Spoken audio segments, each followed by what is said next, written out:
2 minutes past 10 in the morning. You are leaning on the rail of a merchant bark, 40 miles from a mountain you cannot even see, when the air stops being air and becomes a wall that hits you. Every man on deck goes down at once. You are on your knees with your hands clamped over your ears, and something warm is running between your fingers. This is the loudest sound any human being has ever survived.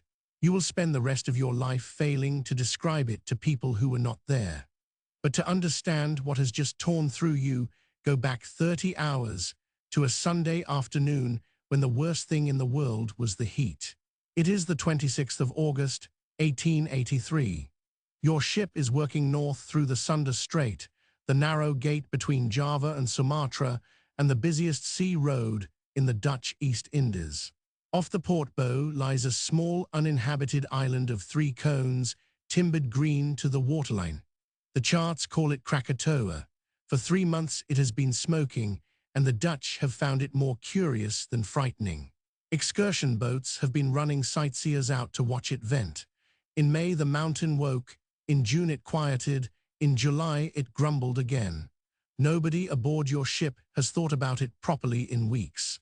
Then, just past 1 o'clock, the sound arrives. Not a bang, a long, low tearing, like canvas the size of a county being ripped in half.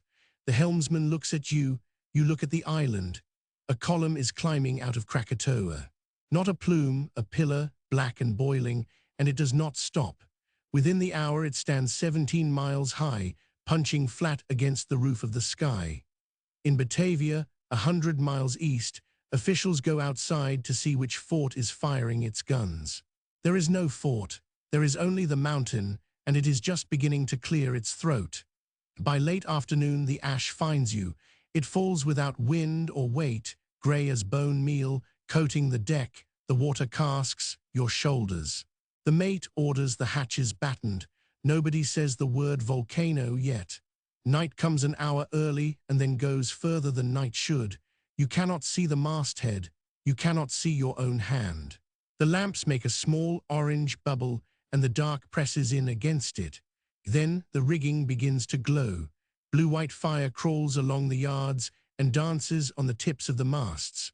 Old hands call it St. Elmo's fire. Younger men call it something else and cross themselves. The compass will not hold. The needle swings, settles, swings again.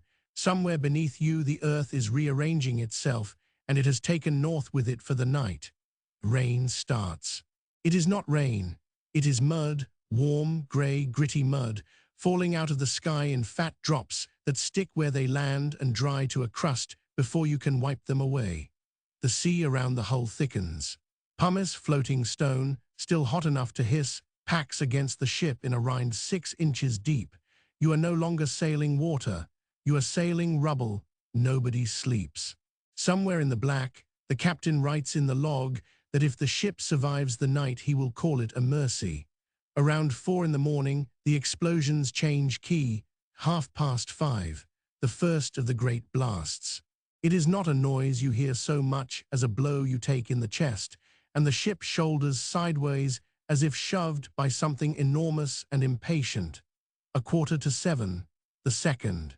The glass in the skylight goes, and the ash on the deck jumps an inch into the air and settles again.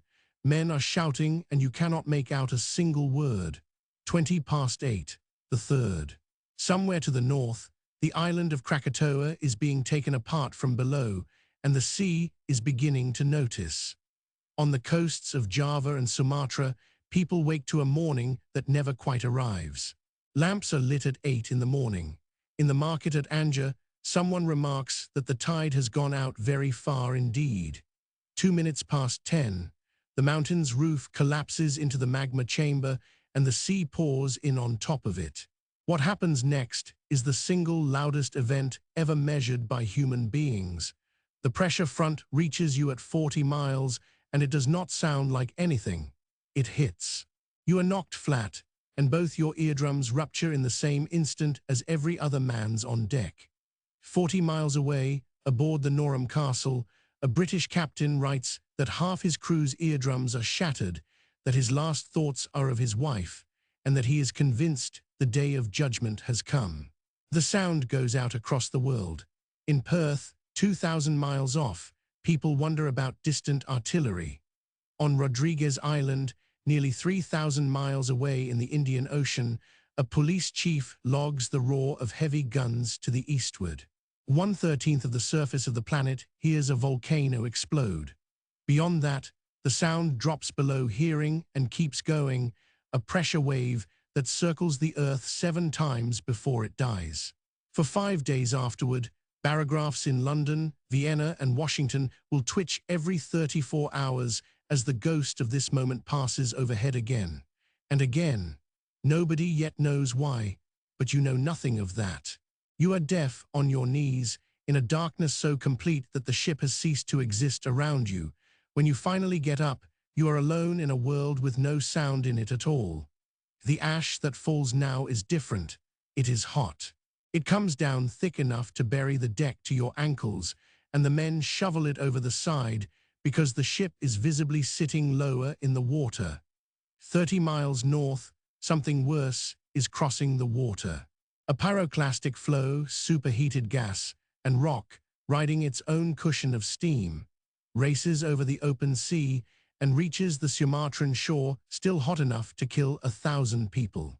At Ketimbang, villagers who thought themselves safely across the Strait die from burns in their own doorways. The sea between is now a road for fire, and the fire has already used it. Then someone grabs your arm and turns your head north, and you see the thing that the noise was only the announcement of. The horizon has stood up. The sea is coming, and it is taller than your masts. The captain does the only thing that has ever worked. He puts the bow straight into it.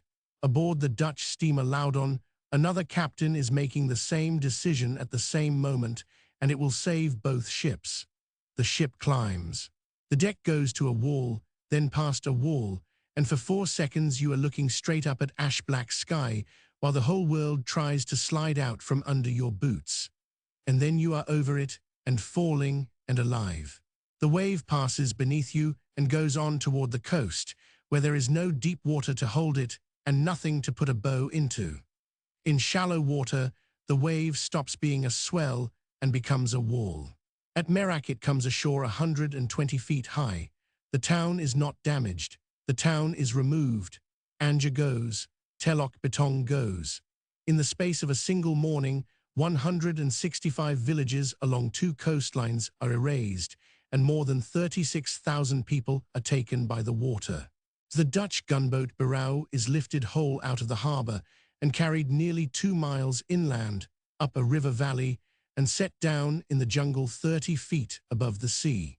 28 of her crew go with her. The telegraph cable to Batavia dies mid-sentence. For a day and a half, the outside world knows only that something has happened in the Strait, and that nobody there is answering. When light finally returns, 2 days later, you sail through something you will never describe to your children. The sea is paved with pumice, and the pumice is carrying the dead, and the dead go on for miles. Where the island was, there is now a hole in the seafloor 800 feet deep. 2/3 of Krakatoa has stopped existing. The chart in the captain's cabin is already a historical document. The mountain is not finished with the world. 20 cubic kilometers of it are now in the upper atmosphere, and over the following year, the sky everywhere begins to behave strangely. The moon turns blue. The sun turns green at the horizon. In New Haven and New York, fire brigades are called out to sunsets so violently red that people are certain the next street is burning. Global temperatures fall by more than a degree. For 5 years, painters across Europe reach for reds they have never needed before, and nobody quite understands why the evenings look like that. You will live another 40 years and never hear properly again. And every evening, when the sky over some distant harbor goes that impossible shade of red, you will know exactly what you are looking at, and that it is still, quietly, on its way to you.